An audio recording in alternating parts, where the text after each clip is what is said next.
D, wait for it, delightful. Check out the name tag. You're in my world now, Grandma. What's up, nerds? So I just finished Stargirl, the 7th episode. Before I get started, though, I just want to say two things. One, if you like what I do here and you enjoy independent content here on YouTube, please consider subscribing to my channel. YouTube is always changing up their algorithm, and small channels like mine usually get pushed to the back of the line. So I please ask that you like, share, and subscribe, and I thank you in advance. The second thing I just want to say is I'm selling merch now. You got a shirt on right here. Why don't you go and check this out? Geek What is now a clothing brand that designs unique streetwear with a geek/nerd attitude. Some of the core values of Geek What is to see the geekdom for how amazing it is, which is something I've always encouraged on this channel. Here's a look at my latest shirt that was designed by artist Patrick Walters, with my favorite design being me as a cartoon. So if you like what you see, go ahead and click on the link in the description down below. I promise you, you won't be disappointed. So go ahead over there and maybe order something. It really helps me out. So I have to admit, even though I have liked this show so far, I think that this was the weakest episode. Not because it was like bad, but just because it was just very like uneventful as far as the like there wasn't that much action in it. It was all very like, the problem was, it was all dealing with Yolanda and her problem with the fact that she killed Brainwave from last season, which was fine. And I'm glad that they tackle stuff like this, because, you can't just murder somebody or kill somebody and you're just fine and dandy about it unless you're a psychopath. But Yolanda is not a psychopath. I actually like Yolanda. It's between her and Courtney as far as who's my favorite on the team, because the other two, they really haven't given that much to them. I mean, they have their little storylines, Beth with her parents getting divorced and her trying to get Dr. Midnighter out, and then Rick with him and the whole Solomon Grundy thing, which we will talk about in this episode because it's brought up and everything, and I do want to talk about it. But I do like that they're focusing on the other members of the JSA. So in saying that, why don't we go ahead and break down this episode and talk about it while we're doing it, okay? And anything you want to say in the section down below, you go right ahead. All right, so let's go ahead and break down this episode. So it starts off at the church, because Yolanda is very religious. I like that about Yolanda. She, in the Hispanic community, religion is a big thing. I think it's positive. To have something like that, whether it's religion or, something else. So she's at church and she's still feeling guilty and she just can't get the words out to say, I killed somebody to this, he's not a pastor. They are preacher. It doesn't matter. Anyways, priest, he's a priest. So she's in the confessional and she just can't get out, but she asks him, does the devil exist? And everything. And he's all like, yes, he does exist. I can't remember exactly what he said, but she's all like, she's remembering her killing Brainwave. And she's all like, she's like, the devil does exist and I'm going to kill him. And she's talking about Eclipso because, she's like, does the devil exist? Because he has to, because I've seen him, because she's talking about Eclipso the whole time. So then there's this big festival going on, 4th of July or whatever, and in the town and everything. And everybody's having a good old time and everything. And back at Courtney's house, or the staff, because remember last episode, Eclipso, she's like, the staff hurt Eclipso, but the Eclipso hurt the staff, and it's taking a long time for it to heal. And he's all, he's talking about like, it'll heal and we'll find him and everything. And then we go over to the American Project. I can't remember what the name of this place is called. And this woman's all like, we can't help out, Coopersville in their pencil factory. We just have to, we have to help ourselves, kind of thing. And Stargirl mom is, gosh, I should write these names down. Stargirl mom's all like, we can't just leave them, to suffer. That's 100 and I think she said 57 jobs that'll be lost. And she's all like, I feel for those people, I really do, but we need to think about ourselves. And they bring up Icicle. I can't remember his name. Man, I can't remember names. And she's all like, he wouldn't want us to just, he would want us to, think, and what's her face? Stargirl mom. She's all like, he would want us to not let them suffer, kind of thing. And but she's all like, we could liquid something, and she's like to offset it or whatnot, and she's like, we wouldn't be making money, but we wouldn't be losing anything, we'd be gaining something or other. I can't remember exactly what she said, big words. Anyways, and then Beth's dad is all in favor for Stargirl mom, and everybody raised their hands. And so she's sitting there and she hears something. She's staring at the picture of Icicle and she hears something, and she looks up at the ceiling and there's a big pile of smoke. Man, that's dark. Can't really see it. This show is like visually, it's dark and everything. Anyways, and then a drop of this weird goo lands on there. I think it's basically the same thing that Cindy got sucked into. So she'll be back next season. So then she's sitting there and she's all like, "Oh, that's gross." And so then Yolanda is at the restaurant, the diner, and she's sitting there and she's contemplating stuff because she's obviously, there's something going on with Yolanda, which we find out later. And I feel bad for Yolanda because, and I'll tell you why later. So then this woman, I believe her name was Rosa, and she's really nice.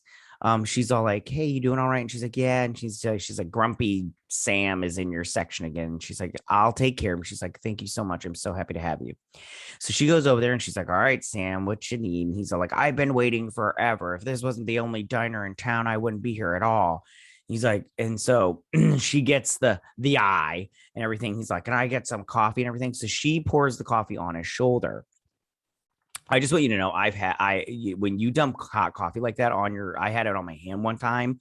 Oh my gosh, it hurts so much, like so much. He's all like, and everything. She's like, "I'm sorry. I thought that he had put his cup out and everything." And he's all like, "You've been working late." And she's like, "I need the money. My mom's sick and everything." He's like, "I need you to go home." And she's like, "But I need the money." He's all like, "I need you to go home now." So then Yolanda, she turns around and she sees this boy and she's like, "That was pretty scary, huh?" And then she's like, "Wait." And she gives him a sucker. She's like, "It's blue raspberry." And he's like, "Yum." So she turns back around and he's not there. So she walks off and he's outside. I don't like this creepy kid. The thing about Eclipso is I wish that they would have him more in his Eclipso form, just because I don't know if I like seeing him as this little boy the whole time, but whatever. So then Courtney's talking to Beth, and Beth's all like, what are we gonna do? But Eclipso, I'm not really sure. She's talking about the goggles. That was the most important part. And she's talking about how she really doesn't know how the goggles were connected to Dr. Midnighter, and she doesn't know how to like communicate with him through the goggles. And she's all like, "All right, well, just keep doing what you're doing, try to figure it out," kind of thing, and everything. And then this kid comes up behind her and grabs her, and she throws him up against the wall. And he's all like, "I wasn't expecting that for the surprise." And she's all like, sorry, and everything. And he's all like, "Hey, me and my dad would put up decorations for this festival every year. Do you want to come do with me?" And she gets a thing from Mike, and he says, "Starting training today." And he's talking about the building the rock'em sock'em robot and everything. And she gets a text and he's all like, "Court, if you got to go, go." And she's like, "No, I'm exactly where I need to be right now." Because she likes him and he likes her. And he told her last episode of this episode before, if last year you kept running out on me. If you keep doing it again, just walk off, because I'm not gonna do this with you again. And she's like, "No, I get it," and everything. So she's like, "No, I'm exactly where I need to be." So then back at the garage, they're working on the robot. I like how in the background the robot's got his arms like this, and he goes, "Did they do this or did you guys do this?" or something. And it was pretty funny. But he's like, "Hey, listen, this is gonna take some time, but let's do this," kind of thing. Then Yolanda leaves work and she gets the visions in her head and she's like, and everything. And she goes to text Court and she's like, "I really need to talk." But then she sees her with him and she's like, "Never mind, I don't want to bother her," kind of thing. So she goes back to the church, and when she gets there, the preacher, he is not a preacher. I can't remember. The priest. There we go. He's called Yolanda's mom. And Yolanda's mom is really mean. Listen, Yolanda did a bad thing by taking the nude pic in season 1. She took a picture for a boy. Ladies, don't do that. Men, don't do it. Don't send nude photos of yourself. I'm not saying you can't take them and all that stuff. It's your body, your choice kind of thing. But don't send them to a dude for validation, because sometimes it bites you in the butt and everything. And if they respected you, they wouldn't ask for that kind of thing. But what really gets me about Yolanda's mom is so mean to her daughter. This, in my opinion, is bad parenting. I am a father. If my daughter did that, I would just sit her down and be like, listen, you shouldn't have done that, but I still love you. And I would not treat her the way that her family does. I don't like it. And her mom's all like, Yolanda, what are you doing?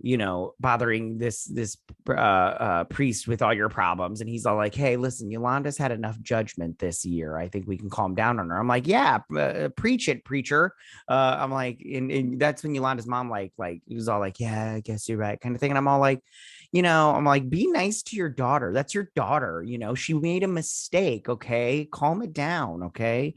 So she sees a vision of Brainwave leave the church.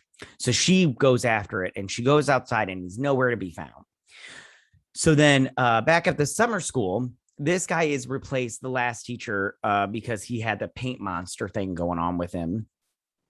I hope he comes back. I did like that teacher. I feel bad for him because, it seems like in this season, bad things are happening to good people. Like the waitress, she could have lost her job by pouring that coffee on that man. The teacher, he might lose his job / his mind kind of thing. And I just feel bad because I don't want bad things to happen to good people. Anyways, so Cord is texting not Rick, Icicle 2. I don't know his name. Anyways, and this guy, he obviously doesn't have his plan ready. So he's all talking to the students and everything. And she's looking at a picture of him. He looks very handsome in there. And Yolanda, she falls asleep and she gets a text that says, send me a pic. And it's from Icicle 2. Anyways, and so she sees him outside. So she goes out to the hallway to see him and she sees him and she's like, hey, and she gets her little thing and everything. I didn't like the sound that they made with that because I was like, oh, this kind of hurts my head and everything. And I was like, so it must really hurt her head. Anyway, so she sees this vision of him and he's like, it hurts. He's like, I'm in a place where I'm burning. He's like, you never forgave me. And she's like, I forgive you. And he's like, my dad will never forgive you. And she sees Brainwave and Brainwave's, she's all like, she's like, no, and everything. And so she's had a dream. So then she's like, you guys will never understand and everything. Court's like, you need to tell the other team. They will understand. They'll understand just like I did. And she's like, but what if they don't? And she's like, well, we'll cross that bridge when we get there. So then back at the garage, Mike is working on, he's like, this is it's going to take some patience and some time. And he's all like, you can do this kind of thing. But he sees the diamond, the pieces of the diamond in this little thing, and he opens it up. And when he puts it far away, it just comes back to the other pieces of the diamond. And then all of a sudden he gets this vision of leeches all over him. And he's like, and everything. And he's like, what are you doing? Don't touch this. Back when the Eclipso, this was the only thing Eclipso was scared of. And I'm still hoping he is. So then Yolanda, back with the other team member, she tells him what she did. She's like, I killed Brainwave. And she's all like, and they were like, I thought you said that the roof caved in on him. And they're like, that's what we told you. And she's like, he tried to confuse me, but I used my claws on him. And Rick's all like, you did what you had to do. And he's all like, and she's like, oh yeah, did I? He's like, any one of us would have probably done the same thing. And she's like, oh yeah, you had the opportunity to kill Solomon Grundy and you didn't do it. And he's like, my time ran out. She's like, did it? And everything. And I'm a small piece of me going to be like, you know what? He's being sympathetic to you. And you're like, kind of being a jerk, Yolanda, calm it down. And then they're like, Beth, and Beth's like, I don't know. Now, I just want to say right now, I don't like the character of Beth, but the actress did a really good job in this scene because I felt her emotions of her confusion. She did a really good, I don't know her name, the actress, but she did a good job in this scene because I felt like she was all like, hey, I'm the kind of person I could never kill someone. So I can't sympathize with somebody that it has killed someone. So I really felt that through this actress's acting, so she did a good job. Good on you. I feel like I always crap on the character of Beth, but that's because I don't like the character of Beth. I'm sorry. So then Yolanda, she gets up and she's like, you guys are I'm the only member that has killed somebody. I'm the member that kills. So when it comes down to it, I'm going to have to kill Eclipso. And I don't think it's black and white like that when it comes to this show. I think it's going to have to be like, you just have to trap Eclipso back in that diamond and then maybe, and then give it to the Shade so he can get rid of it. So And Beth is all like, I'm sorry. And I'm like, you don't have to apologize, Beth. That's how you feel. You can't control your emotions. You can only control what you do with them. So she goes back to the thing and she's talking to the preacher man. And Brainwave shows up and she runs out the thing and Brainwave picks her up and he's all like, I put my mind into your mind when I was dying. So my subconscious is now in your mind. And I'm slowly breaking you down so I can take your body over and then Brainwave can live again. And I was like, ooh, and everything. I kind of figured that was kind of what was going on. I didn't think he left his whole consciousness in there. I thought he just left, he's like, fine, you're going to kill me. I'm going to leave this memory inside your head forever. You're stuck with it, kind of thing. But no, he's going to take her body over. So they kind of have a little bit of a fight in the, astro plane of her mind. And she wins. He tries to turn into this kid again. And she's like, I'm sorry. And he's like, I'm still burning and everything. And Courtney comes and saves her or whatnot. But then she's all like, I'm done. I'm not going to be Wildcat anymore. I'm done with this whole thing. And I don't want anything to do with you. So then she's reminiscing about her best friend and she tries to call her and her mother's all like, my daughter doesn't want anything to do with you. You're bad influence on my daughter. I'm like, Courtney wasn't around when your daughter was getting bad influenced. So it's not Courtney's fault. You need to calm down. Okay, Chris Brown. And then back at the diner, she calls and she's like, Yolanda's done working there. She's like, please, she's a really great worker. And she's like, well, will you tell her that if she ever wants to come back, she's got a job here waiting for her. And I felt bad because this woman is real. This one, I think her name was Rosa, but I like this character, even though she's like such a side character. She's so nice. Like she's like a secondary, maybe a third dairy character, but she's so nice. And I like her. I like nice people. We need a little niceness in the world, a little bit more. Anyways. So then Courtney's all like, Yolanda doesn't want anything. She's really struggling with it. And Mike says, he's like, when I killed Icicle, I didn't mean to kill Icicle. I was just driving and it was an accident and everything. And they're like, yeah, we know, buddy, and everything. And so it seems like Mike is kind of dealing with the same thing, not on the same level as Yolanda, but he's kind of dealing with the same thing.